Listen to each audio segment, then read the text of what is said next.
Vai, boa noite. Boa noite. No NTV News desta quinta-feira, vamos repercutir a confusão em teste de DNA. Mãe e recém-nascida ficaram machucadas em briga. Polícia Civil instaura procedimento sobre esse caso e pede medida protetiva para mãe e gêmeas. Família de Patos de Minas espera quase um ano para que ente seja realocado para túmulo certo. Sem documento, motoristas com CRLV irregular são autuados em Patos de Minas. Polícia lança sistema de monitoramento por câmeras na zona rural de Patos de Minas. Esgoto in natura é lançado no Rio Paranaíba e Copasa é cobrada. A gente traz ainda alerta sobre câncer de pulmão. Isso porque, segundo o INCA, é o tipo mais frequente e acarreta 30 mil mortes por ano no Brasil. A gente mostra como funciona o método terapêutico no Hospital Regional para dar mais conforto a recém-nascidos. No Dia do Pão de Queijo, a gente fala da iguaria tão apreciada pelos mineiros. Equipe feminina de basquete sobre rodas de Patos de Minas conquista Campeonato Brasileiro. Igor Guerra, ex-técnico da URT, é o novo treinador da equipe Sub-17 do Atlético. Essas e outras informações agora no NTV News. Fique conosco.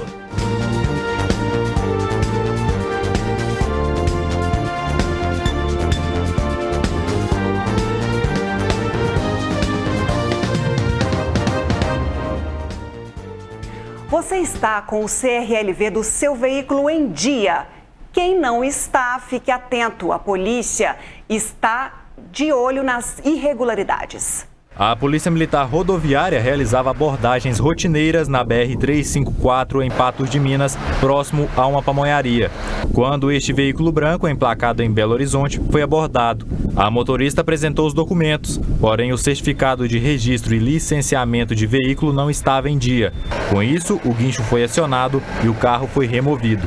Minutos depois, esse veículo prata também foi abordado. O motorista também não estava com a taxa de licenciamento em dia. Resultado, mais um veículo removido. Na realidade, a gente teve nessa operação aqui 3 veículos. Nós tivemos um outro em outro local que a gente estava fazendo a operação também.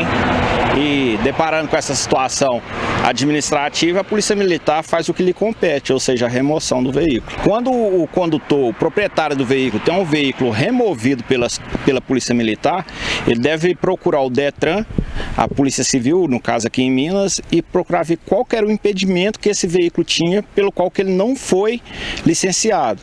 A gente tem N motivos que falta de licenciamento. O mais comum que todos conhecem é o não pagamento. Você não pagou o licenciamento, ele não renova o licenciamento.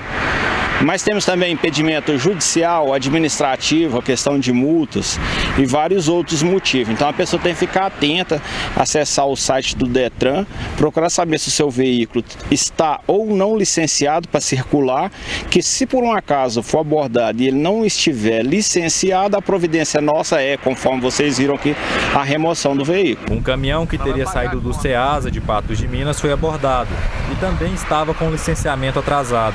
Porém, ele não foi removido devido à lei prever que veículos transportando produtos perecíveis devem prosseguir o trajeto. Ele estava com produtos perecíveis, estava vindo do Ceasa, motivo pelo qual ele não foi removido, ou seja, o dano que traria ao proprietário, aquele produto dele lá, seria maior ainda. Então, no caso, é feita a autuação, citado isso na autuação, que ele não foi removido por estar transportando produto perecível, e a autuação chega para o condutor. Mas se por um acaso aquele veículo for abordado em uma situação diversa dessa que a gente constatou aqui, ele é removido normalmente.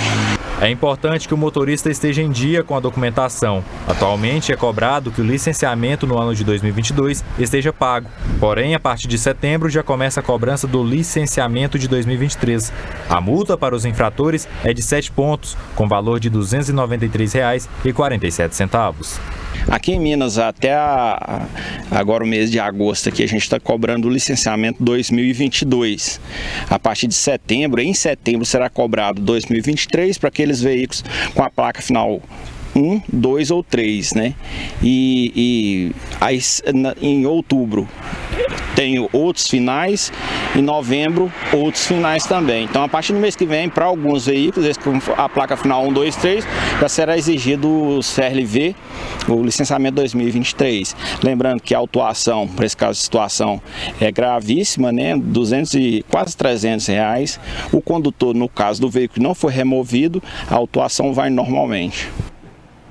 Além de doer no bolso, tem que ter consciência também, né? E a fiscalização continua. Isso porque a Polícia Militar de Patos de Minas lançou o Sistema Rural Vigilante. Câmeras de monitoramento vão ajudar no trabalho dos militares. Por meio do projeto Rural Vigilante, os militares terão acesso a câmeras dos produtores rurais associados ao programa. As imagens serão vinculadas em um aplicativo de celular. No aplicativo, os policiais poderão inclusive acessar ao arquivo de imagens de datas anteriores. A ideia é que qualquer produtor rural aqui da cidade de Patos de Minas, ele tenha como disponibilizar as câmeras de sua propriedade rural, podendo ela ser numa localidade, num distrito ou mesmo na zona rural, de modo que o policial militar vai ter acesso em tempo real àquela câmera. Isso para poder facilitar algum tipo de chamado, alguma situação suspeita que o policial tenha que observar o local e pegar melhores informações para poder tentar restabelecer a segurança naquele local. O Sindicato dos Produtores Rurais de Patos de Minas apoiaram o projeto e doaram uma CPU para que seja armazenada as imagens das câmeras de segurança. O CONCEP também apoiou o projeto com a compra de acessórios. Cada policial hoje no policiamento rural, ele tem condições de, através do smartphone, acessar as câmeras de qualquer produtor rural que tenha disponibilizado essa câmera no Sistema Rural Vigilante. Então, ela não é uma câmera ainda atrelada ao olho vivo, não é uma câmera atrelada a outros sistemas que nós temos na PM, mas é um início de uma captação de informações muito importante para trazer mais sensação de segurança a cada homem do campo, seja trabalhador, seja proprietário de propriedade rural, né? É mostrar que a Polícia Militar está presente e trazendo segurança para o cidadão patense de modo geral. A expectativa, de acordo com a Polícia Militar, é de que até o final do ano cerca de 500 câmeras de segurança estejam disponíveis no programa. E com isso, os militares terão acesso a todo o monitoramento rural de Patos de Minas. A nossa expectativa é cobrir toda a área rural de Patos de Minas até o final do ano. Nós já temos uma boa quantidade de câmeras. Agora, com o lançamento oficial desse projeto, às vezes aquele produtor, né, ou aquele morador de uma área rural mais distante que ainda não tinha conhecimento, agora com a ajuda da imprensa vai ter conhecimento, pode nos procurar e nós também, através dos nossos patrulheiros rurais, vamos cobrir toda a área rural e mostrando o projeto, explicando e entregando para ele, né, mais essa opção da segurança pública para que o produtor também se sinta mais seguro.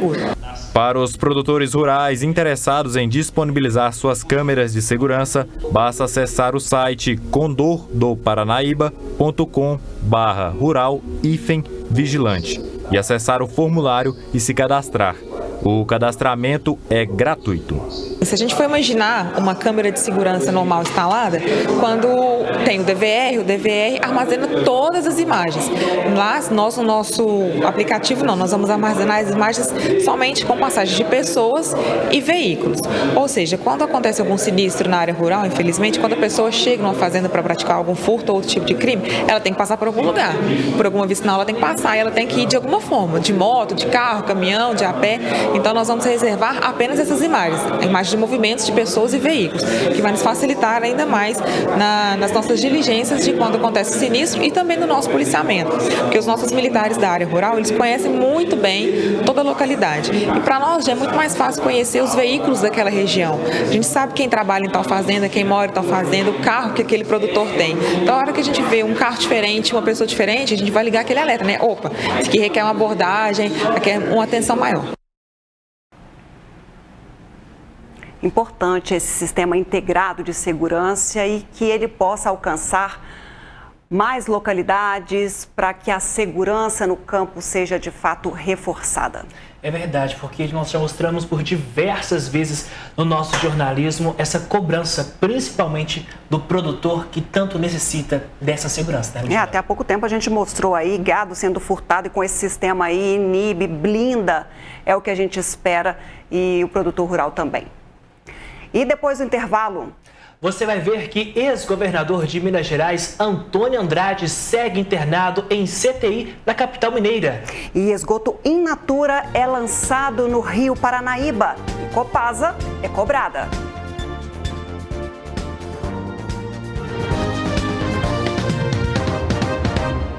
Estamos de volta com o NTV News e agora a gente te mostra que o ex-vice-governador e deputado estadual por 3 vezes e 1 como federal, Antônio Andrade, de 70 anos, está internado em centro de tratamento intensivo em Belo Horizonte. De acordo com as informações de familiares, ainda não se sabe ao certo o que levou à internação. A suspeita é de que o uso de um medicamento possa ter o levado à internação, mas a causa ainda é investigada. O estado de saúde de Antônio Andrade é estável e ele está acordado. O primeiro atendimento ao político, que também é engenheiro e agricultor, aconteceu na segunda-feira, na cidade de Vazante. Houve a necessidade de transferência e ele foi transferido para um hospital em Patos de Minas, depois encaminhado para a capital mineira. A previsão é de que Antônio Andrade receba alta do CTI nesta sexta-feira e siga o tratamento no quarto. Agora olha isso, esgoto in natura é descartado de forma irregular no Rio Paranaíba. A denúncia de que o esgoto estaria escorrendo no bairro Coração Eucarístico foi enviado por moradores que preferiram não se identificar. Os dejetos estão saindo de um poço de visitação, sendo descartado de forma irregular e indo diretamente ao Rio Paranaíba. O fato acontece nos fundos de uma chácara na rua Sebastião da Lota. A reclamação chegou por meio de um vídeo enviado pelas redes sociais. O jornalismo da NTV esteve ao local para verificar a situação e o que se encontrou foi uma cachoeira de esgoto que tem causado preocupação aos moradores por conta do mau cheiro e o surgimento de animais peçonhentos. Fora as doenças que essa situação aí pode causar. E em nota, a Copasa informou que enviou uma equipe técnica até esse local para verificar a situação e adotar as medidas necessárias. E que seja breve, né? Parece até um copia e cola. Mas olha, mudando de assunto, foi realizada em Patos de Minas a primeira conferência da Comissão de Promoção da Igualdade Racial. A iniciativa da OAB, em parceria com o Unipam, é ampliar as discussões na luta contra o preconceito e o racismo. A Ordem dos Advogados do Brasil, OAB, subseção Patos de Minas, por meio da Comissão de Promoção da Igualdade Racial, em parceria com o Unipam, promoveram a primeira conferência da Comissão de Promoção da Igualdade Racial. A nova diretoria da OAB aqui de Patos de Minas sempre teve na pessoa do Dr. Itamar muito acesso com essas questões raciais que precisam ser tratadas. E em Belo Horizonte já havia a comissão estadual e fomos integrados à comissão estadual. E aí agora no final do ano tivemos a opção de fazer essa comissão dentro de Patos de Minas, da subseção propriamente, e no ano passado todo nós visitamos outras comarcas como Belo Horizonte, Uberaba e Monte Carmelo, prestigiando o evento deles e tomando posse, né, desse assunto tão importante. E agora chegou a vez de Patos de Minas, é a conferência, nossa primeira edição, que a gente pretende que tenha sempre por ser um assunto muito relevante, né, para toda a sociedade. O evento acontece no mês da advocacia, com temática sempre voltada de forma a melhor entender alguns assuntos na cidadania. A abordar o tema do racismo, que é um tema do ponto de vista histórico e estrutural, né, um problema que a sociedade brasileira enfrenta, e a OAB tem esse papel de abordar essas questões mais profundas dentro da dinâmica da cidadania. Dentro da diretoria da OAB, nós temos as comissões temáticas que nos ajudam a realizar os eventos em cada uma das áreas específicas. Então, quando a gente fala em promoção da igualdade racial, nós temos aqui um dever muito importante, né, de trazer essa temática para ser discutida, reunir os atores e todas as autoridades para que possam falar e, sobretudo, para que a sociedade possa pensar e refletir sobre esses temas. O evento, que é voltado com o tema ao racismo, traz bastante pontos a serem discutidos para que se possa ter uma visão sobre o tema. Cada dia mais o nosso país tem avançado no que diz respeito à identificação dos prejuízos que o racismo traz para a nossa sociedade e também métodos da gente superar, né, essa importante chaga social, que a gente só vai conseguir alcançar certos espaços enquanto país, certa maturidade, quando a gente conseguir superar esse problema. Fato é que, apesar dessa história ser muito antiga, a gente vem fazendo esses movimentos de transformação há pouco tempo. E esse tipo de evento numa universidade tão importante, com a participação da Ordem dos Advogados do Brasil, é fundamental para que os nossos jovens, os nossos estudantes do curso de Direito compreendam um pouco mais sobre a complexidade do que é o combate ao racismo e cada vez mais se engajem na superação disso. O intuito maior da conferência é mostrar que enxergar a diferença entre pretos e brancos é essencial para uma igualdade no futuro. Eu acredito que a parte mais importante é que a população entenda que falar sobre o racismo e enxergar a diferença entre pretos e brancos é essencial para que a gente consiga efetivamente tratar a sociedade de forma mais igualitária, com menos privilégios para um grupo e com tanto desprestígio a outro. Então, esse é o ponto mais importante para que a gente possa debater.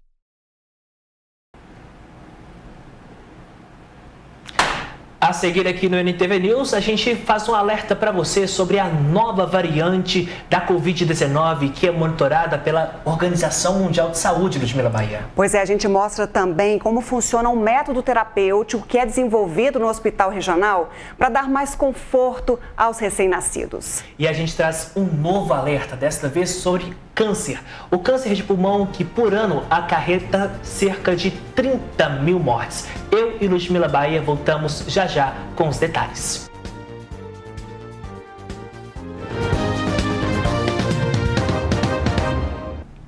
Os dados de câncer de pulmão no Brasil são alarmantes. É o segundo tipo mais comum entre os brasileiros e 13% de todos os novos casos de câncer no país são de pulmão, conforme o INCA. É o câncer que mais mata no mundo. No Brasil, são cerca de 30 mil óbitos por ano. A principal causa é o tabagismo. A campanha nacional Agosto Branco tem o objetivo de conscientizar a população sobre a prevenção do câncer de pulmão. De acordo com o Instituto Nacional do Câncer, entre homens e mulheres, 5% dos tumores malignos atingem esse órgão. O Instituto estima ainda que para cada ano do triênio de 2023 até 2025, surgirão cerca de 32.560 novos casos de câncer de traqueia, brônquios e pulmão. O dia 29 de agosto é o Dia Nacional de Combate ao Fumo, que é o maior causador de câncer de pulmão. Outros fatores, como poluição ambiental, exposições ocupacionais, exposições a agrotóxicos, também podem causar câncer de pulmão. 85% dos casos de câncer de pulmão estão relacionados ao tabagismo. O cigarro tem milhares de substâncias tóxicas. Entre elas, uma classe de substâncias que tem um alto potencial cancerígenos, que são hidrocarbonetos e outras aminas também. Quando a gente fala, por exemplo, que o cigarro contém alcatrão, esse termo alcatrão, na verdade, não é uma substância, é um composto com mais de 1000 substâncias. Entre elas, a maioria com capacidade de causar o câncer de pulmão e câncer em outras partes do corpo também. Os sintomas do câncer de pulmão podem variar e muitas vezes são confundidos com outras condições respiratórias comuns. Vale sempre ficar atento a eles. Os sintomas são inespecíficos e presentes em várias outras doenças pulmonares também. Então, costuma ter tosse, essa tosse pode inclusive ser acompanhada com rajas de sangue, a pessoa pode ter falta de ar, chieira, e há também sintomas gerais, como a perda de peso. Às vezes a pessoa emagrece muito, e vai ficando cada vez mais fraca, não dá conta de fazer as coisas que fazia antes. Se a pessoa está assim, ela deve procurar o atendimento médico. O motivo para quem fuma sempre é por diversas ocasiões, ansiedade, até mesmo o famoso status. É o caso de Max Bryan, que começou a fumar cedo. Eu comecei fumando quando tinha 12 anos, hoje eu tô com 32, e assim, comecei fumando porque influência de rock, essas coisas, né? Eu gostava muito de banda até hoje, eu sou músico também, toco. Então, assim, foi essa influência e coisa da adolescência, né? Influência de amigos e tal. Max ressalta o quanto fumar interferiu na sua rotina de vida. Eu até brinquei com a minha namorada que não tem como ser fumante e ser atleta. Você corre, você sente muito, assim, muito cansaço, fadiga, a moleza, a preguiça de ter que ir fazer uma atividade física, sem contar os gastos de dinheiro, né? Essas coisas assim. Para se evitar o câncer de pulmão, a principal dica é simples: deixar de fumar ou nem começar. Para quem nunca fumou, nunca inicie esse hábito, porque depois de iniciado, é muito mais difícil parar, né? Quanto mais tempo de cigarro a pessoa tem, mais difícil é essa tarefa. Parar para pensar em tudo em volta que o cigarro destrói e focar em outras coisas, ver o quanto isso te atrapalha na sua vida pessoal, na sua vida profissional. Agora a gente te mostra e fala sobre a Sociedade Brasileira de Infectologia, porque ela emitiu uma nota informativa nesta quinta-feira avaliando que uma nova variante de interesse, a EG5, monitorada pela Organização Mundial da Saúde, ainda não modificou o cenário epidemiológico no Brasil. Mas será que é preciso ficar realmente em alerta? Sobre esse assunto, eu e Ludmila Bahia conversamos agora com Gabriel Fernandes, ele que é pesquisador da Fiocruz. Gabriel, uma boa noite para você, seja bem-vindo ao News. Já começo com uma pergunta: o que é essa nova variante? Boa noite, Matheus, boa noite, Ludmila. Essa nova variante é só mais uma das variantes que apareceram e que vão aparecer ao longo de todo o percurso da existência do coronavírus, né? Então, é normal um vírus evoluir, né? A taxa de mutação de um vírus, ela é muito alta em comparação a uma célula humana, por exemplo. Ela é muito maior do que uma célula humana. E o ciclo de vida de um vírus é muito pequeno.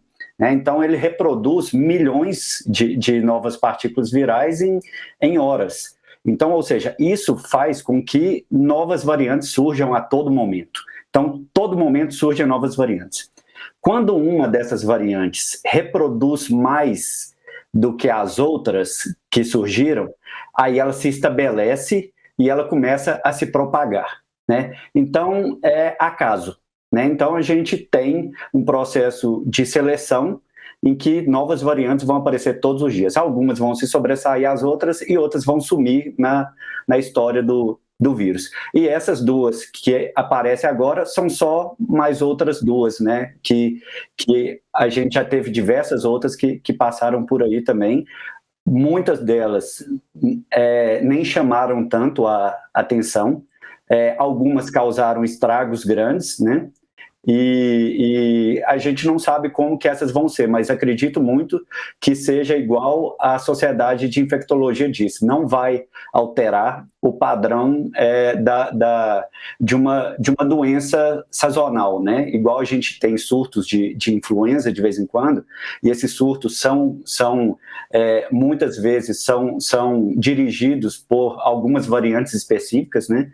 Agora a gente vai ter isso acontecendo com o coronavírus também.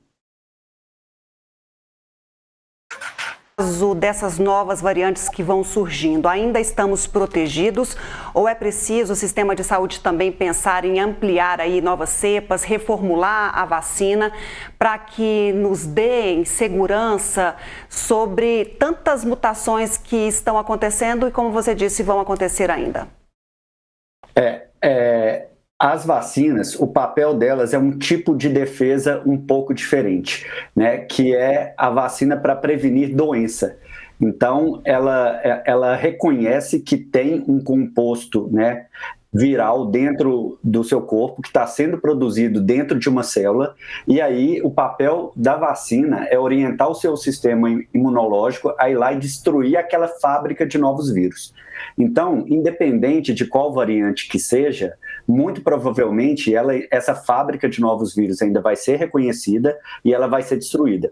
Então, é nisso que a vacina não impede a infecção, mas impede o adoecimento, né? Agora, quando a gente acabou de vacinar, a gente está com anticorpos em alta, ou a gente acabou de ter Covid, por exemplo, e a gente está com anticorpos em alta, aí a gente tem uma outra defesa, que é uma defesa por anticorpos.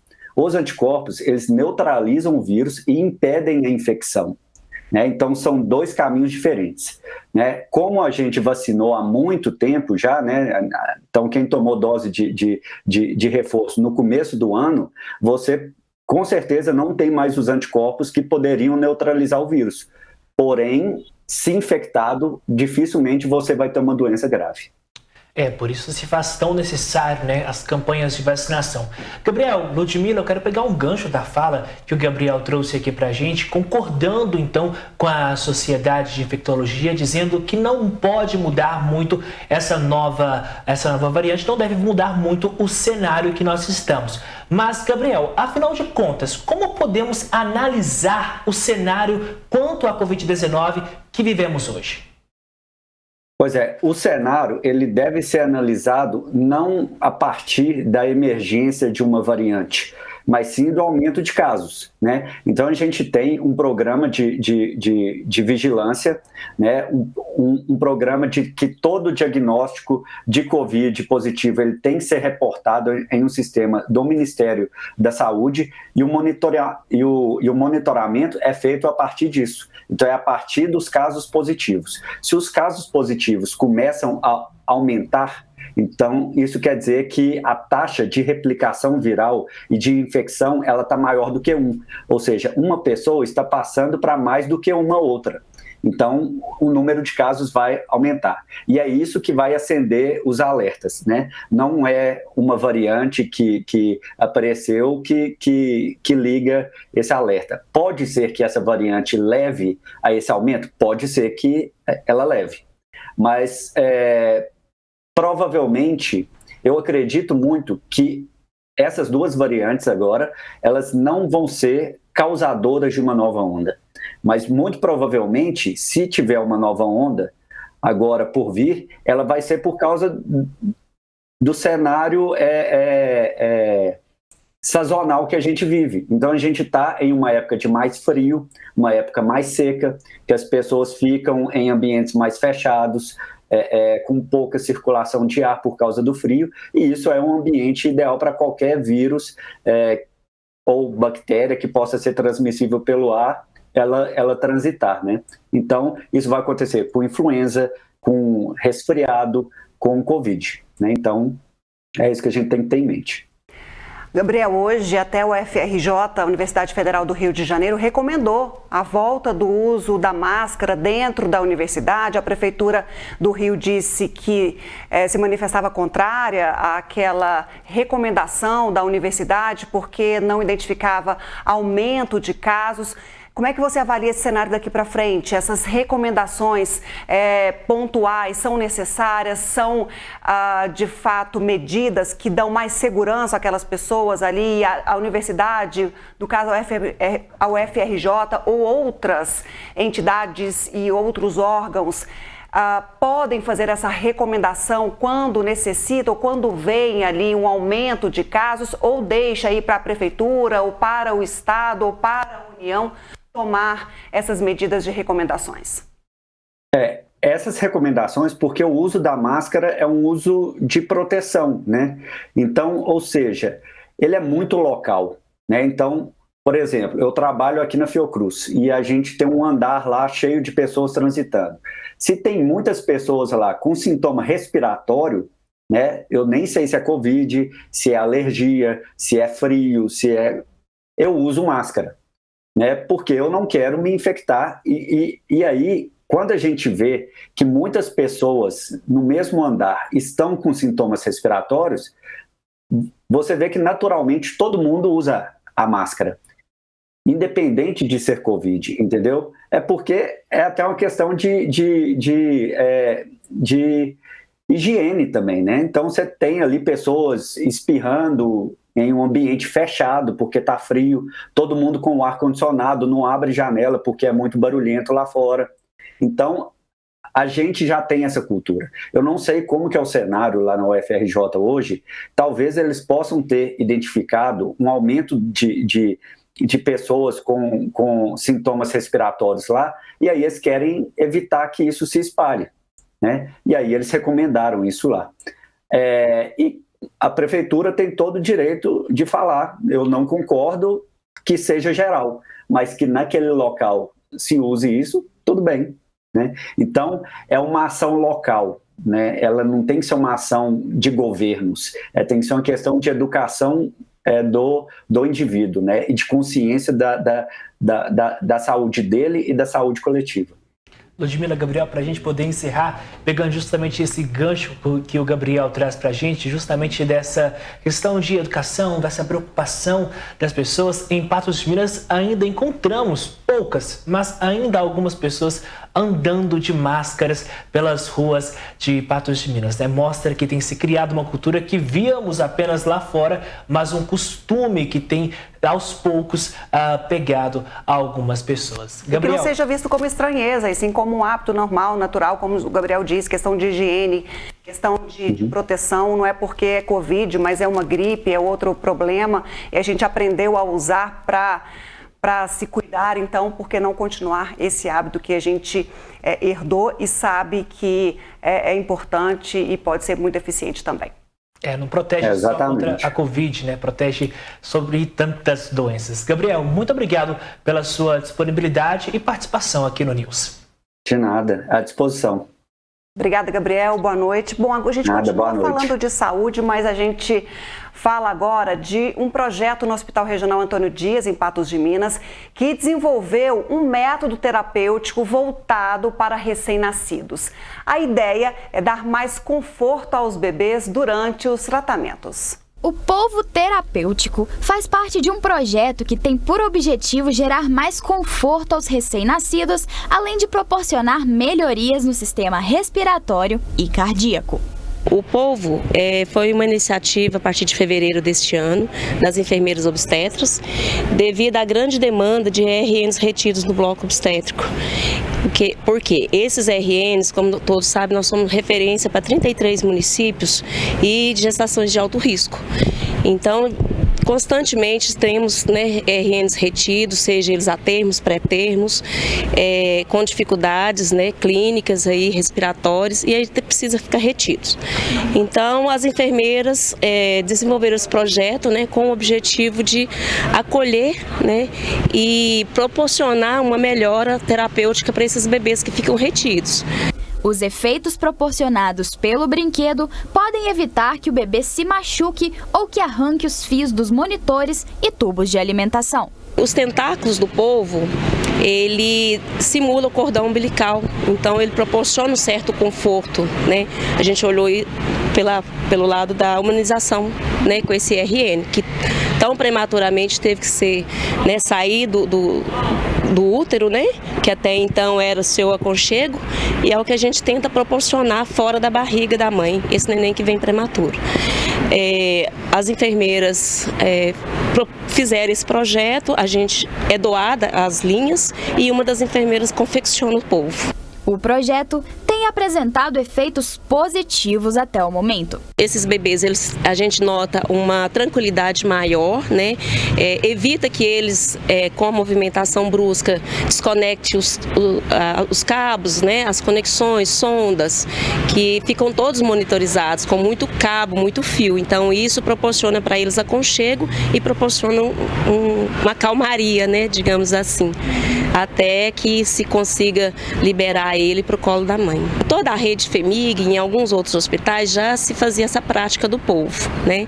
Então a gente trouxe também para cá porque a gente conseguiu ver uma melhora, né, nesse tratamento, que às vezes são tratamentos mais prolongados, né? E a gente tenta trazer mais mais condições, né, melhores condições cada dia mais para esses RNs, até que a gente consiga uma vaga de UTI, porque na verdade eles ficam retidos no bloco e não é um lugar adequado, porém com assistência adequada, mas a sala de bloco cirúrgico a gente improvisa, né, dá toda a assistência necessária, mas deveria estar na UTI. Então, até que ela consiga uma vaga para esse bebê, a gente tenta proporcionar esse aconchego, né, essa humanização das melhores formas possíveis. Parabéns por esse projeto que faz tanta diferença, né, Ludmila? Exatamente, estar no hospital com acolhimento, com essa humanização para o bebê, para os pais que veem esse carinho, faz toda a diferença. E é o que a gente espera do sistema de saúde. Parabéns aí pela iniciativa do Hospital Regional e de outros hospitais públicos que adotaram essa medida também. Agora, Ludmila, mudando de assunto, você sabe que dia é hoje? Sei. Dia do pão de queijo. Pois é, essa iguaria tão apreciada por diversas partes do Brasil, mas que só o mineiro sabe fazer com aquele gostinho. A gente vai falar sobre isso já, depois do intervalo. A gente mostra também que o Igor Guerra, ex-técnico da URT, agora está no comando do Sub-17 do Atlético. E por falar em vitórias, a gente te mostra que a equipe de cadeiras de rodas feminina de Patos de Minas conquistou o Campeonato Brasileiro.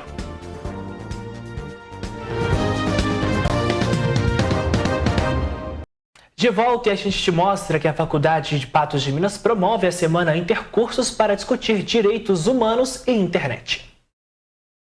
Entre os dias 16 e 18 de agosto, os cursos de Direito e Psicologia da FM realizam a Semana Intercurso, com segunda Semana Jurídica FM e Semana da Psicologia, com o tema Direitos Humanos e Internet. O evento tem o objetivo de contribuir no fomento da discussão dos direitos humanos em várias vertentes e a sua interlocução com a internet, tanto no campo do direito como psicológico.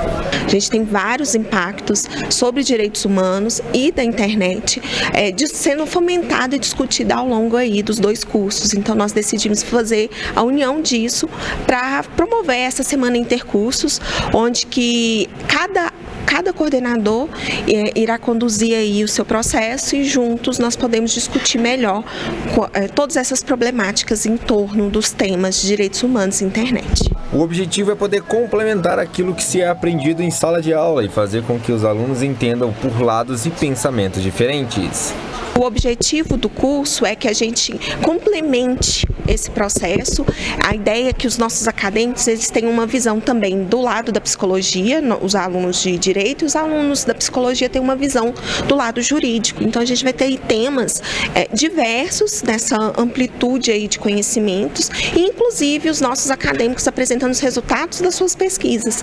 Para os alunos que participam do evento, é um momento de suma importância, já que a internet é um tema que vive em constante atualização. É muito importante, né, para nós como aluno, igual no meu caso, sou no 4º período, nós já tivemos matérias anteriores a respeito também de psicologia jurídica, entrava um pouquinho na área, né, e assim, o direito e psicologia de certa forma anda junto, paralelo, um do outro. E essa semana intercurso, como o tema que vai ser abordado é direito, internet, né, direito à internet e direitos humanos e como se aplica o direito sobre essas duas óticas, tanto da psicologia quanto do direito, né, no uso da internet. Então eu acredito que vai ser muito legal a abordagem aqui, as palestras, os temas que estão sendo propostos para ser debatido. Sobre essa semana é muito importante para nós da psicologia, junto com o curso de direito, porque a gente vê os dois lados, né?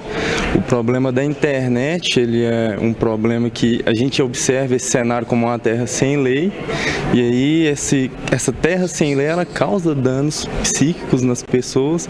Nós, como alunos da psicologia, temos que entender quais são esses danos, e os do direito têm que entender como agir de acordo com esses danos, como vão tratar. Então é importante para os dois lados entender e agir junto. Esse intercurso tem esse propósito. O evento é realizado no Cinema 1 e 2 da unidade Shopping da FPM, com início às 19h30 e estando aberto a toda a comunidade acadêmica e sociedade interessada. Olha só, seguindo com o NTV News, quando nós fomos para o intervalo, eu já tinha te perguntado se você sabia que dia era hoje, Ludmila. E você acertou. Sei, porque eu adoro, como uma boa mineira, que é o dia do pão de queijo. E você aí de casa gosta também? Olha, eu sou apaixonado. Inclusive, aquele que trouxeram, deixaram ali na redação, tava uma delícia. Mas uma discussão muito se acontece. Afinal de contas, o pão de queijo é de Minas Gerais? É de Goiás? É de Goiânia? Onde é que o pão de queijo surgiu? Fato é que é uma delícia, né, Ludmila? Eu não sei não, mas o de Minas Gerais é perfeito e talvez aí o melhor. Dá uma espiada. A data foi instituída há 15 anos pela apresentadora global Ana Maria Braga. Mesmo não tendo nenhuma lei no calendário gastronômico que afirme a data como tal, o Dia da Iguaria já havia caído no gosto do povo. O pão de queijo ele surge nas fazendas do interior de Minas Gerais, né, no século XVIII, naquela época do ciclo do ouro. Então Minas era uma grande potência.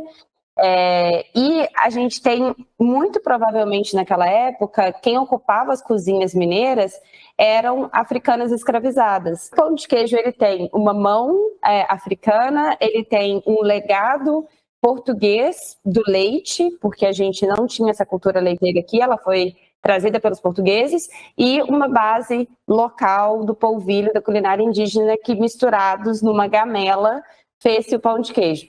Em 2019, foi apresentado um projeto de lei que catalogava o pão como patrimônio cultural e imaterial de Minas Gerais.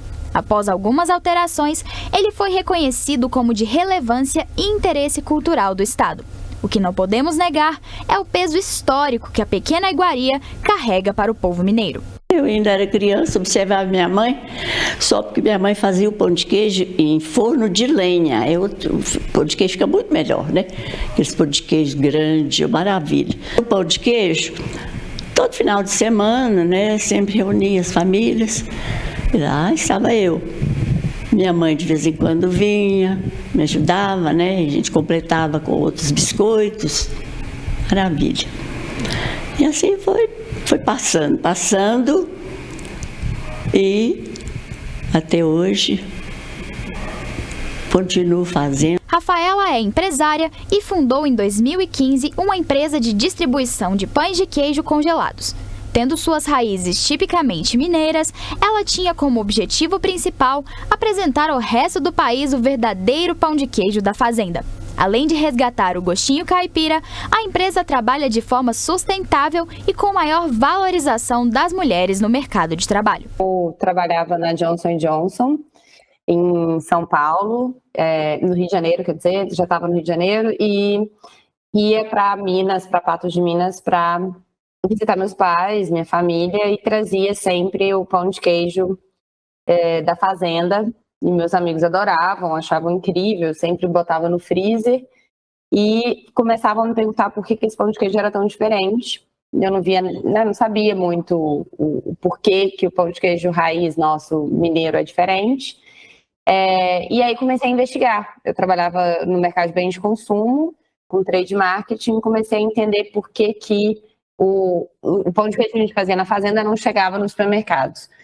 E aí eu vi uma grande oportunidade de trazer esse pão de queijo genuinamente mineiro para as gôndolas dos supermercados do Rio, de São Paulo, enfim, de outros estados aqui do Brasil. E aí foi assim que a Anu começou. O que se diz por aí é que todos aqueles que provam o pão de queijo mineiro não esquecem jamais. É de suma importância que os fornecedores tenham responsabilidade na fabricação e distribuição, para que a importância sociocultural do famoso biscoito seja mantida. A indústria ela tem uma responsabilidade de manter esse legado cultural e não deixar com que isso se perca, porque se a gente mudar a receita do pão de queijo e começar a colocar aroma e começar a colocar amido e, enfim, ficar mudando, adaptando demais, daqui a pouco vai virar um pão de quê?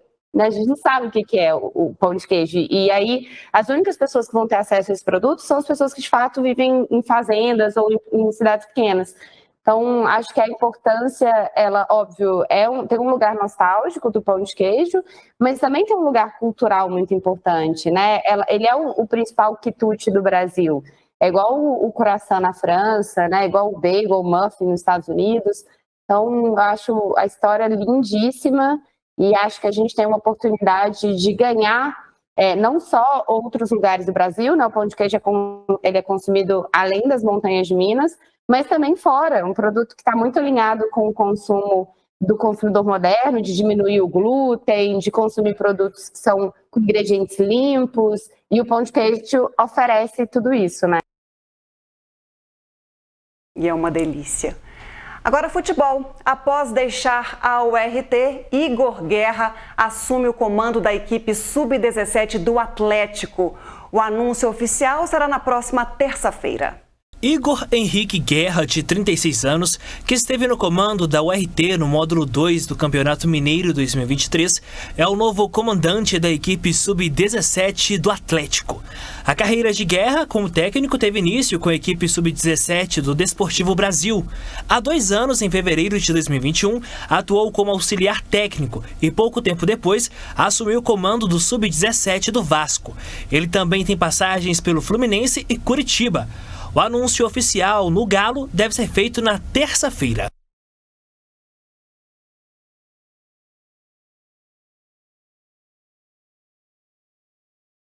Boa sorte ao Igor, que ele tenha muito sucesso nessa nova etapa, e o nosso agradecimento, né, principalmente pela forma que ele tratou a imprensa aqui em Patos de Minas. Ainda falando de esporte, a equipe feminina de basquete sobre cadeiras de rodas de Patos de Minas foi campeã na disputa nacional da modalidade. Mas essa reportagem você vai poder conferir amanhã no Telejornal 30 Minutos e também aqui no NTV News. Porque agora a gente faz uma pausa rápida, porque Ludmila Bahia, na volta, nós vamos falar sobre realização de sonhos, né? Isso mesmo. Nós vamos mostrar o resultado da promoção Você Linda, que nós entregamos nesta quarta-feira ao vivo no programa Espaço Feminino, mas quer dividir com todos vocês aqui também. E tem mais, viu, Matheus Borges? Nós vamos falar aí desse caso da tentativa de exame de DNA aqui em Patos de Minas. Mãe e filhas vão ganhar medida protetiva contra nova tentativa de agressão de pessoas aí que acompanharam essa confusão toda, viu? Pois é, essa discussão entre famílias e a realização do sonho da Jéssica em voltar a sorrir, a gente te mostra a seguir. Há quase um ano, além de viver o luto, uma família vive uma incerteza. O ente querido faleceu e foi enterrado no túmulo errado. O irmão de Dona Maria das Dores faleceu no dia 5 de novembro de 2022. Belchior Basílio dos Reis foi sepultado no cemitério Santa Cruz, em Patos de Minas. Para sepultar ele, nós temos o jazido lá, que é o chão que nós compramos. Aí eles falou que lá estava interditado, que não poderia enterrar ele lá. Aí pôs ele aqui no cemitério de cima, furaram uma valeta lá e pôs ele lá. Na época do sepultamento, eles procuraram saber o porquê de ele não ter sido enterrado no túmulo da família. A prefeitura alegou que o terreno encontrava-se em área de risco. Depois de meses sem resposta, Dona Maria procurou o jornalismo da NTV pela primeira vez. Correndo atrás para tirar ele daqui, porque não só eu, mas a minha mãe está muito chateada, triste de ter posto ele aqui, porque ele tem um terreno e nós queremos que devolva ele lá para o terreno onde ele mora. Vem cá no cemitério, manda a gente lá para obras. Obra lá, eu nem sei falar o nome daqui a pouco, eu já estou até nervosa com ele. Depois manda lá para a prefeitura, chega lá na prefeitura, não, você tem que ir lá no cemitério. Chega no cemitério, eles mandam devolver de novo lá para a prefeitura. Falei, tá sem jeito. 5 meses após a primeira reportagem, a situação ainda não foi resolvida. Outro ponto importante é o fato de que seu Belchior tinha direito ao auxílio funerário, mas até hoje a família não recebeu. Já mandou lá para a prefeitura, eles falam, não, você tem que esperar, não sei o quê. Aí eu tive que levar lá para a Defensoria Pública, pedindo a ajuda de um advogado, que eu não tenho condições de pagar, para ele poder dar o auxílio funerário do meu irmão, que já era para já ter dado, já que é um direito dele. E nada decide. Depois de tantos meses, a família ainda espera por soluções. Era para ter decidido isso há muito tempo, já tem muito tempo já vai fazer quase um ano. Ele falou, não, ele vai doar um terreno para tirar o pessoal dos entes queridos que já morreu, mas eu queria saber aonde que esse terreno, quando que ele vai me doar. Se ele não for doar, devolva meu irmão para lá, que nós temos o terreno comprado, jazido, só isso que eu estou querendo. A prefeitura disse que apura o caso. A gente vai mostrar agora a confusão envolvendo um homem que diz ser o pai de gêmeos, porém a mulher não reconhece a paternidade.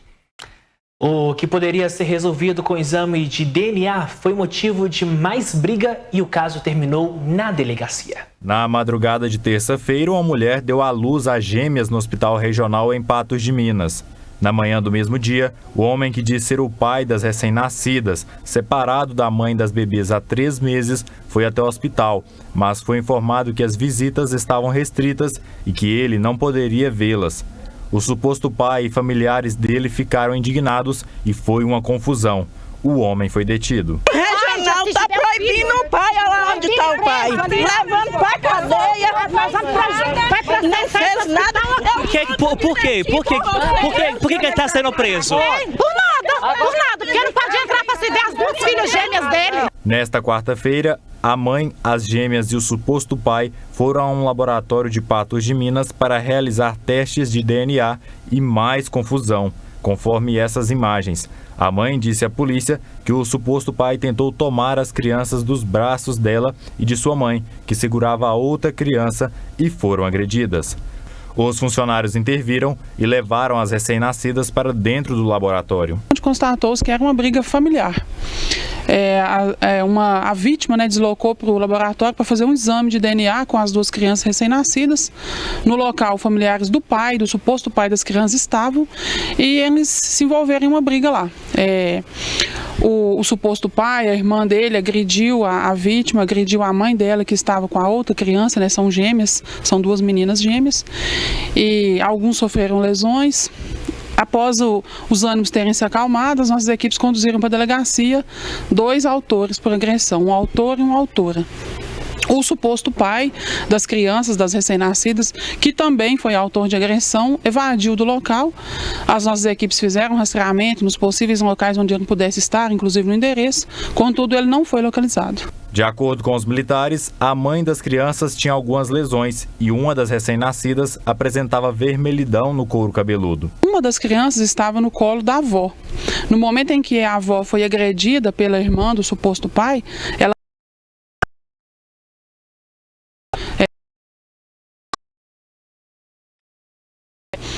a mãe e as 2 crianças foram encaminhadas ao hospital regional. Uma delas apresentava um vermelhidão no couro cabeludo, uma das recém-nascidas. A mãe e as crianças que haviam sido levadas para o hospital regional receberam alta e estão em casa. Ainda de acordo com a polícia, foram detidos na confusão de ontem o irmão da mulher que deu à luz as gêmeas e uma irmã do suposto pai. O homem que seria o pai das gêmeas, que segundo a polícia também seria autor das agressões, fugiu e não foi localizado. O Conselho Tutelar está acompanhando de perto esse caso e prestando toda a assistência à mãe e às bebês. A Polícia Civil instaurou o procedimento e investiga a situação. Na próxima segunda-feira, a mãe das gêmeas vai prestar depoimento e mais pessoas serão ouvidas. Mas já foi solicitado à Justiça medida protetiva para a mãe e as crianças. Agora a gente muda de assunto e fala de final feliz, porque ontem, quarta-feira, a promoção Você Linda, desenvolvida por Ludmila Baia e o portal Patos Já, realizou mais um sonho, o sonho da Jéssica. Foi uma 6ª edição, Matheus, muito especial. Se eu estou sorrindo agora de muita felicidade, vocês não têm noção da Jéssica. Os sonhos dão sentido à existência e muitas vezes só farão sentido para quem os sonham. O que para alguns não tem a menor importância, para outros muda o curso da vida. E por que eu estou falando tudo isso? Porque tem gente que resolve lutar de todas as formas para realizá-los. Foi o que fez a Jéssica.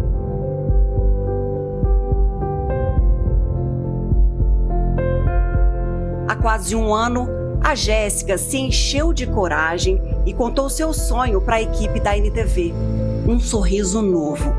Reportagem que mudou a sua história. Na época, a moça tímida e cabisbaixa disse que sofria com dores nos dentes, mas também de preconceito. Até tarefas simples, como comer, eram difíceis para ela. Desde uns 13 anos, eu caí, aí eu bati a boca no chão. Aí ele ficou mole. Ele atrapalha, fechar a boca, eu tenho vergonha de sorrir. Quando eu vou na escola do meu menino, eu tenho vergonha de conversar com os professores por causa dos meus dentes. Pra comer eu como só do nada, porque eu não dou conta de mastigar normal, igual vocês mastigam normal. A Jéssica foi ao espaço feminino para contar mais da sua história. E ao se ver na televisão, nem se reconheceu. Tristeza e lágrimas que estavam com os dias contados. Alguns profissionais se sensibilizaram com o apelo e a Jéssica escolheu a Medic Mais para realizar seu sonho. Estou muito feliz de arrumar meus dentes, poder sorrir, poder mastigar.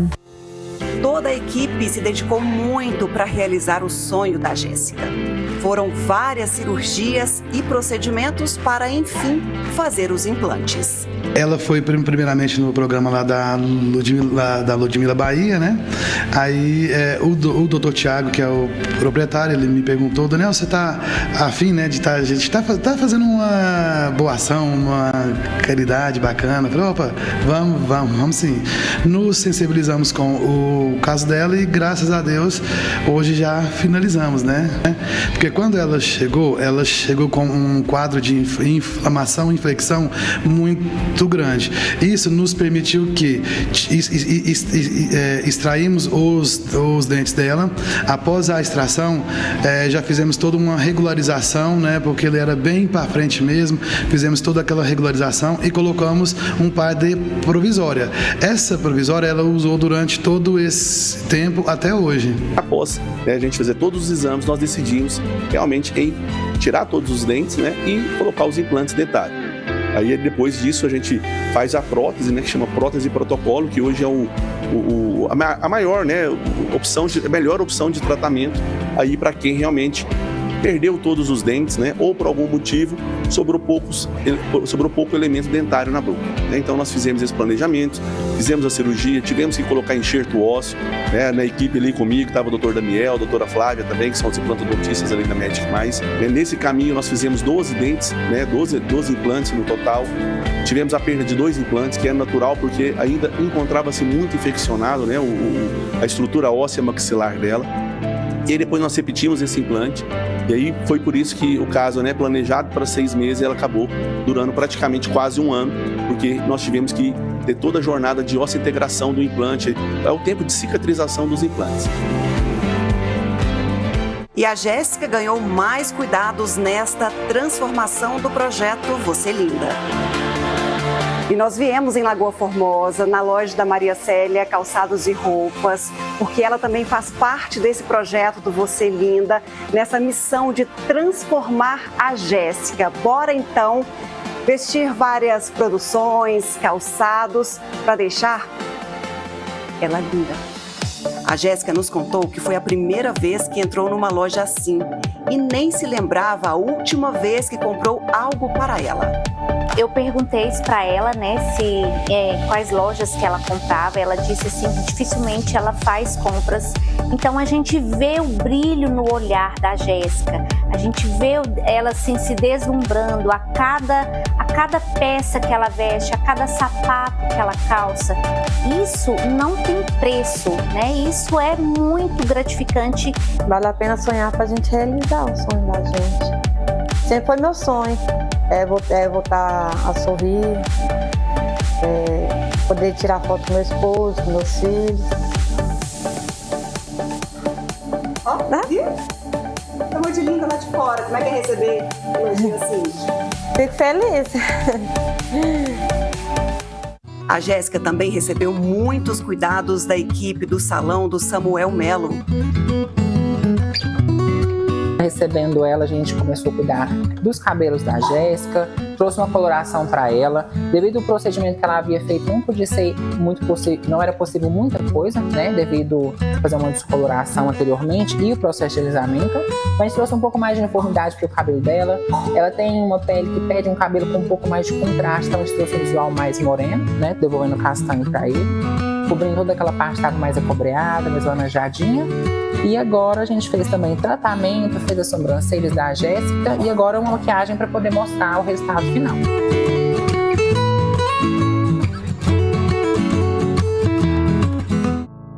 E esse é o resultado final que nós mostramos ao vivo no programa Espaço Feminino.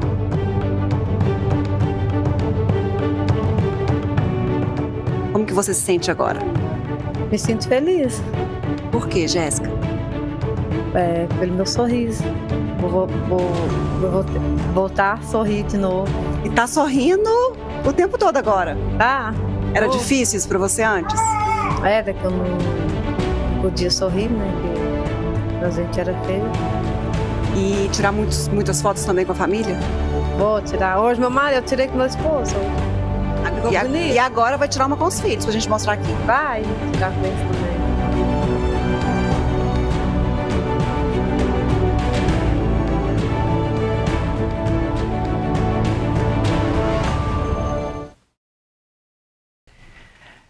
Acredito eu que todos nós sorrimos com a Jéssica, né?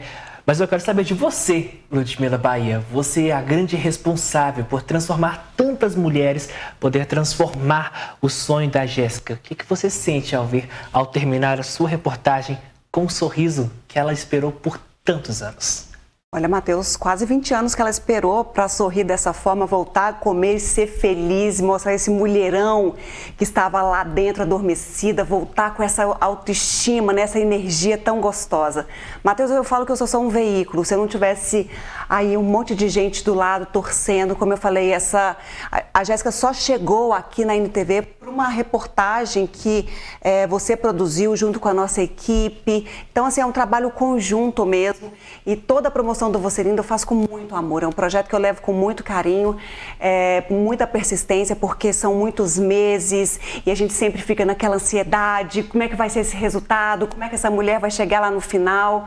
Então, assim, a Jéssica ontem, quando ela colocou os dentes, ela já mandou um áudio tão emocionado, aquilo assim, sabe, preenche a gente de uma forma tão grande, tão bonita, que eu não posso falar muito, senão eu começo a chorar aqui de novo. Mas é muito bom trabalhar numa emissora que tem esse compromisso, sabe? Que tem essa responsabilidade social tão grande. E que bom que a gente tem pessoas que abraçam as nossas causas e nos ajudam a mudar a vida de alguém. E por meio da Jéssica, que a gente inspire tantas outras pessoas, tantos outros homens e tantas outras mulheres, para que continuem a sonhar, que continuem a lutar, que mudem, sabe? Que não esperem, que vão atrás, que sonhem muito e façam o possível para conquistar aquilo que todos querem. E para a Jéssica, um grande beijo, ela mora aqui, ó, no meu coração. E muitos dos nossos sonhos só precisa de um início, né? Como a Jéssica teve a coragem, só depende de nós, muitos dos nossos sonhos. E a partir daí, a vida, Deus se encarrega de colocar parceiros assim como você. Sendo assim, então, com a realização de um sonho com o sorriso da Jéssica, o NTV News desta quinta-feira vai ficando por aqui. E olha, no ano que vem a gente traz a sétima edição do Você Linda, para transformar aí com o time completo para mudar mais a vida de alguém. Muito obrigada pela sua companhia, pela sua audiência. Amanhã, lembrando, às 11h30 tem 30 minutos, estaremos lá. Beijo, tchau, tchau. Uma boa noite e até amanhã.